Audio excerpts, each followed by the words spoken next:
The journey begins in 1975 in the sun-baked town of Alice Springs, Australia. A young woman named Robin Davidson arrives there all alone, leaving behind her home and everything familiar. She has made a bold, life-changing decision. She wants to walk across the vast Australian desert, all the way to the Indian Ocean. But Robin has no money, no home, and most importantly, no camels, the animals she needs to carry her supplies across the desert. Determined, she starts searching for work and writes letters to possible sponsors, explaining her plan. Days pass, but no one replies. She takes small jobs and finds temporary shelter, yet that's only survival. What she really needs are 3 camels and the right gear for her expedition. Whenever she shares her dream, people laugh at her or dismiss it outright. They think she's foolish. Still, Robin never backs down. In town, she hears about a camel farm owned by a stern man named Kurt. When she approaches him for help, he mocks her plan, calling it ridiculous and doomed to fail. But Robin stands her ground. She reminds him that her father once crossed Africa's Kalahari Desert back in 1935.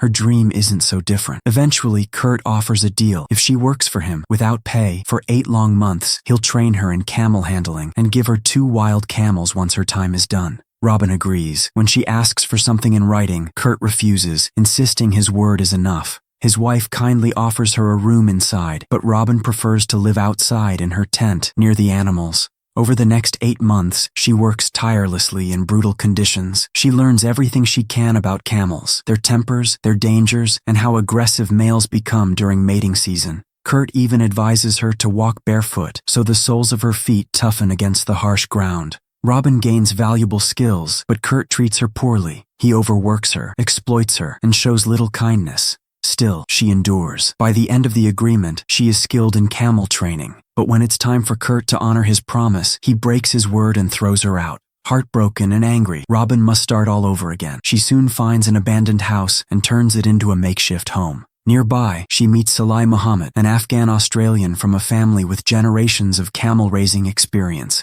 Robin shares her story with him, including Kurt's betrayal. Salai listens carefully, then warns her she might want to reconsider. The desert is dangerous, and her journey could easily cost her life, but Robin is unshakable. Salai respects her determination and offers her 1 camel in exchange for a month of work. Robin gladly accepts. During that month, she learns even more about the animals, this time under fair treatment. A few of her old friends visit, and seeing her living in such rough conditions, they urge her to shorten her journey or choose an easier path. But Robin doesn't care for comfort or conformity. She prefers solitude over small talk. Among her visitors is Rick Smolin, a photographer. He suggests that National Geographic might sponsor her expedition. Robin dislikes the idea of being photographed, but she knows she desperately needs money. After her friends leave, Salai stays true to his word and gives her a female camel at the end of the month. Soon after, Robin discovers the camel is pregnant. Instead of frustration, she accepts it with patience, willing to wait for nature to take its course.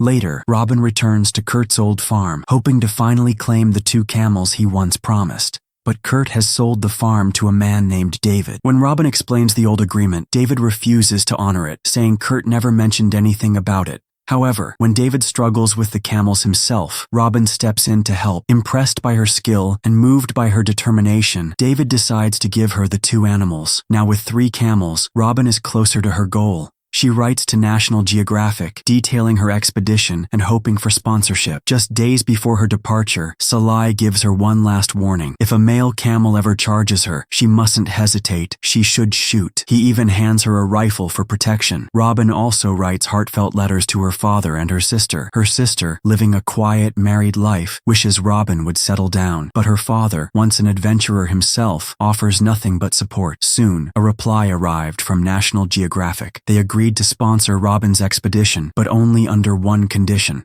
A photographer would occasionally join her on the trail to capture images.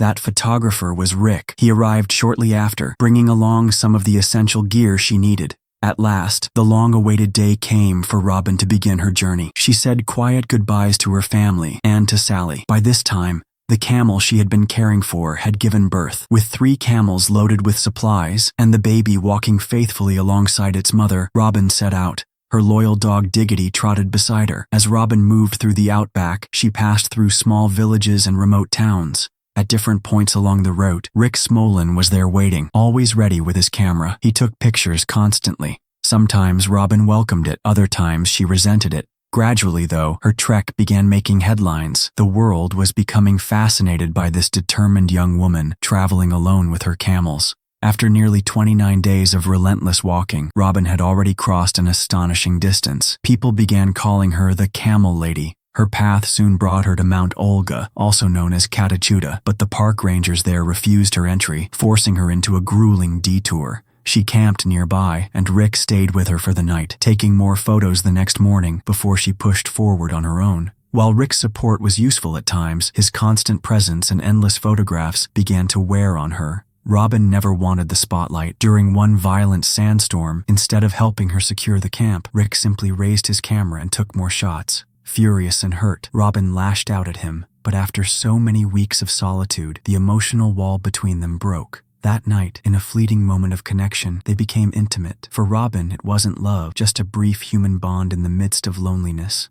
The journey carried on. Some days were brutally difficult, testing both her body and her spirit. Other times, strangers appeared with unexpected kindness, offering small supplies or gestures of generosity. Robin stayed determined, refusing to let hardship derail her. By the end of 2 months, the 3 camels were still strong. Diggity remained loyal as ever, but Robin herself was showing signs of exhaustion. The desert was wearing her down. One morning she woke to find her worst fear realized. The camels had vanished. Panic seized her as she rushed out into the endless desert, searching every direction. Hours passed before she finally spotted. Relieved but drained, her frustration boiled over, and in a moment of weakness, she lashed out at one of the animals, overwhelmed by stress.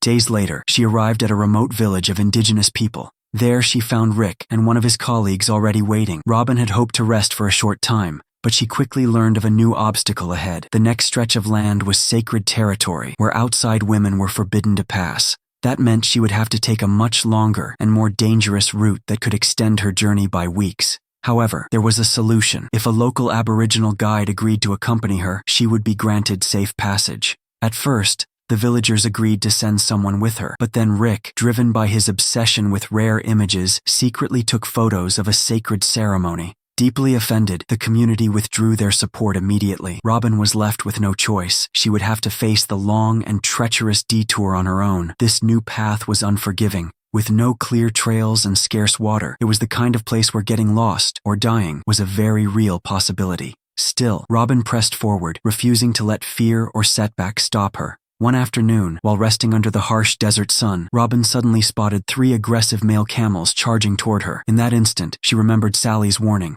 If a male ever attacked, she could not hesitate. With a heavy heart, Robin raised her rifle and fired. 2 of the camels went down, and though it saved her life, she was devastated by the act. The route she had chosen felt endless, a maze with no clear landmarks, and often she didn't even know where she was. Days passed without a drop of water. Finally, exhausted and dehydrated, she stumbled upon a riverbank. She bathed, gave her camels water, and for the first time in days, allowed herself a moment to breathe. While at the river, Robin encountered a small group of travelers, 3 indigenous men and 1 Australian named David. After hearing about her mission, they were stunned. David warned her that the land ahead was treacherous, full of hidden gorges and cliffs, where it was all too easy to vanish forever. Robin explained that she had no choice. The sacred route was forbidden to her. Understanding her determination, David introduced her to Mr. Eddie, a kind and wise Aboriginal elder who spoke English and knew the desert better than anyone. Eddie agreed to guide Robin through the next stretch, offering his protection and his knowledge of the land. With him by her side, Robin no longer feared being lost. For several days they traveled together, and along the way Robin met Glendell, a seasoned traveler.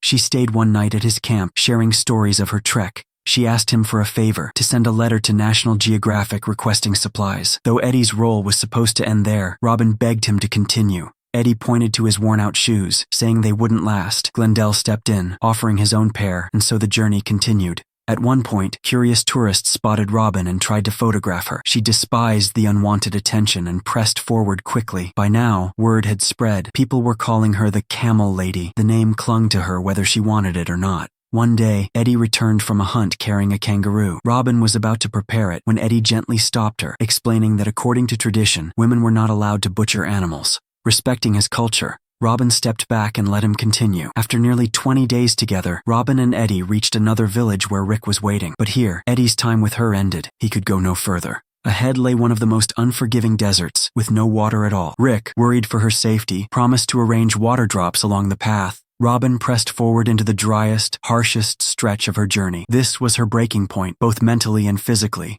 The blistering heat blurred her senses. She hallucinated, lost her bearings, and even misplaced her compass for a terrifying moment. After frantic searching, she recovered it, but the desert was beginning to unmoor her mind. Then, in that haze, she stumbled upon a small house. At first, she thought it was a mirage, but it was real. An elderly woman opened the door and welcomed her in. The family gave her food, let her bathe, and showed her kindness she desperately needed. They were amazed to learn she had come this far, alone, on foot. After a few days of recovery, Robin quietly prepared herself to move on. Then tragedy struck. Her beloved dog, Diggity, drank from a poisoned water source and collapsed. Robin was helpless as her loyal companion died. Devastated, she broke down completely. Diggity had been more than just a dog. He was her anchor through fear, loneliness, and exhaustion. His death reopened an old wound, reminding her of the painful loss of a dog she had loved as a child. The grief nearly crushed her, but she had no choice. Shattered but resolute, Robin carried on. She was close to her destination now. Stopping in a small village to recover, she discovered her journey had gained worldwide attention. Journalists and photographers were gathering, eager to witness her arrival. But Robin wanted none of it. She was drained, filled with sorrow, and uninterested in celebration. She only wanted to finish quietly. Rick arrived once more, and this time he offered gentle support, no intrusion. Together they agreed, when she reached the ocean, it would not be before crowds or cameras, but at a hidden private beach. After a few more days of rest, Robin completed the final leg of her trek. At last, she arrived at the Indian Ocean. Rick was there, waiting. Many others had hoped to capture the moment, but Robin chose her solitude. On that quiet shore, she stepped into the water. The waves lapped against her feet, and behind her stretched the desert she had conquered. Her 9-month journey across 2,700 kilometers of unforgiving wilderness had finally ended. The film closes with this powerful image, a woman who craved solitude, who defied every doubt, who endured unimaginable trials. Now standing alone at the edge of the world she dared to cross,